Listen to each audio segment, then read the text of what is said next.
তৃতীয় শ্রেণীর শিক্ষার্থী বন্ধুদের জন্য পৃষ্ঠা 37-এর 1 নং প্রশ্নের সমাধান করব। 1 নং প্রশ্নে বলা হয়েছে খালিঘর পূরণ করি। এই খালিঘর পূরণটা আমরা আজকে খুব সহজ একটা নিয়মে সমাধান করে দেখাবো। প্রথমে আমি কিছু নিয়ম লিখেছি, এই নিয়মটা অনুসরণ করে খুব সহজে আমরা খালিঘর পূরণের সমাধান করতে পারি। 1 নম্বর নিয়ম হচ্ছে সমান চিহ্নের পরে যদি খালিঘর থাকে তাহলে যোগ থাকলে যোগ এবং বিয়োগ থাকলে বিয়োগই করতে হবে। অর্থাৎ এই যে 1 নং খালিঘরটা আছে এটা সমান চিহ্নের পরে খালিঘর দেওয়া আছে, তাহলে যদি বিয়োগ থাকে বিয়োগ করব, যোগ থাকলে যোগ করব। যেহেতু এখানে বিয়োগ দেওয়া আছে তাহলে আমরা বিয়োগ করব। 9 আছে 12 হবে 3 হলে, হাতে আছে 1, 1 আছে 4 হবে 3 হলে, অর্থাৎ 42 থেকে 9 বিয়োগ করলে হয় 33। এবার 2 নং খালিঘর পূরণের সমাধান করব। 55 বিয়োগ খালিঘর সমান 30। এবার খালিঘরটা কোথায় আছে? দ্বিতীয় স্থানে খালিঘরটা আছে। এটা একটা নিয়ম আমি লিখেছি। দ্বিতীয় স্থানে খালিঘর থাকলে যোগ থাকলে বিয়োগ করতে হবে এবং বিয়োগ থাকলেও বিয়োগ করতে হবে। অর্থাৎ দ্বিতীয় স্থানে যদি খালিঘরটা থাকে যোগ থাকলেও আমরা বিয়োগ করব, বিয়োগ থাকলেও বিয়োগ করব। অর্থাৎ 55 থেকে যদি 30 বিয়োগ করি, 55 থেকে 30 বিয়োগ করে যে রেজাল্ট আমরা পাবো সেটাই আমরা এই খালিঘরে বসিয়ে দেব।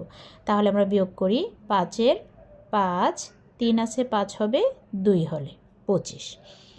এবার 3 নং খালিঘর পূরণের সমাধান করব। প্রথমে খালিঘর দেওয়া আছে বিয়োগ 32 সমান 54। অর্থাৎ প্রথম স্থানে যদি খালিঘর থাকে, এখানে আমি একটি নিয়ম লিখেছি, প্রথমে খালিঘর থাকলে যোগ থাকলে বিয়োগ এবং বিয়োগ থাকলে যোগ করতে হবে। অর্থাৎ প্রথমে যদি খালিঘর দেওয়া থাকে তাহলে এখানে যদি যোগ থাকে তাহলে বিয়োগ করতে হবে, আর যদি বিয়োগ থাকে যে দুইটা সংখ্যা থাকবে সেটা যোগ করতে হবে। তার মানে এখানে কিন্তু বিয়োগ চিহ্ন আছে, তাহলে আমরা এই দুইটা সংখ্যাকে যোগ করে দেব। 4 আর 2-এ কত হয়? 6। 3 আর 5 যদি যোগ করি কত হয়? 5 আর 3-এ 8। এবার 4 নং খালিঘর পূরণের সমাধান করব।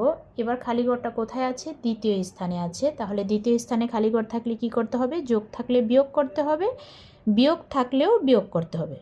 এখানে যোগ আছে তাহলে আমরা কি করব? বিয়োগ করব। আর বিয়োগ করতে হলে অবশ্যই বড় সংখ্যাটা উপরে রাখতে হবে। আমরা এখানে একটু রাফ করেও দেখাতে পারি। 42 থেকে যদি 33 বিয়োগ করি কত থাকে?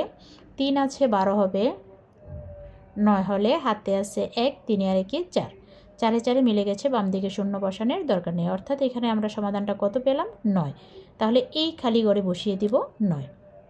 এবার কিন্তু সমান চিহ্নের পরে খালিঘর আছে। সমান চিহ্নের পরে খালিঘর থাকলে আমরা বলেছি যোগ থাকলে যোগ করব, বিয়োগ থাকলে বিয়োগ করব। যেহেতু এটা যোগ আছে তাহলে আমরা যোগ করব। 5-এর সাথে 0 যোগ করলে হবে 5, 3-এর সাথে যদি 2 যোগ করি তাহলে কত হবে? 5। এবার 6 নং প্রশ্নের মধ্যেও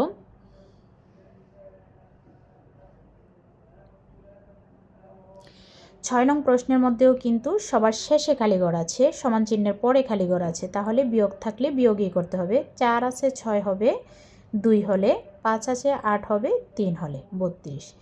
এবার 7 নং খালিঘর পূরণটার মধ্যে কি আছে? প্রথম স্থানে খালিঘর আছে। প্রথম স্থানে যদি খালিঘর থাকে তাহলে আমরা কি বলেছি? যোগ থাকলে বিয়োগ করতে হবে, আর বিয়োগ থাকলে যোগ করতে হবে। যেহেতু এখানে বিয়োগ আছে তাহলে এই দুইটা সংখ্যাকে আমাদের যোগ করতে হবে। 9 আর 3-এ কত হয়? 9, 10, 11, 12, 12-র 2, হাতে আছে 1, 3 আর 1-এ 4, তাহলে এই খালিঘরে বসবে 42।